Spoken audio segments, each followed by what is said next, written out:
શહાબુદ્દીનની મુક્તિને લઈને નીતિશ પર ભડક્યું ભાજપ, કહ્યું બિહાર હવે રામ ભરોસે। કાશ્મીર ઘાટીમાં ફરી ભડકી હિંસા, સુરક્ષાકર્મીઓ દ્વારા કરાયેલા ફાયરિંગમાં 2ના મોત। ડીયુએસસી ચૂંટણીમાં ત્રીજી વાર એબીવીપીનો વાગ્યો ડંકો, 3 બેઠક પર જમાવ્યો કબજો, અમિત તંવર બન્યા અધ્યક્ષ। રાજસ્થાનના બાડમેરમાં વાયુસેનાનું વધુ એક MiG-21 વિમાન દુર્ઘટનાગ્રસ્ત, પાયલટ સુરક્ષિત, 3 વર્ષમાં 22મી ઘટના।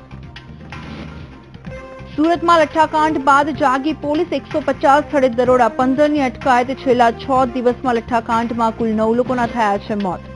અને ભાજપના અભિવાદન સમારોહમાં પ્રદેશ પ્રમુખ જીતુ વાઘાણીના કોંગ્રેસ પર પ્રહાર, કહ્યું લતીફ જેવા ગુંડાને રાજકારણમાંથી લાવી હતી કોંગ્રેસ।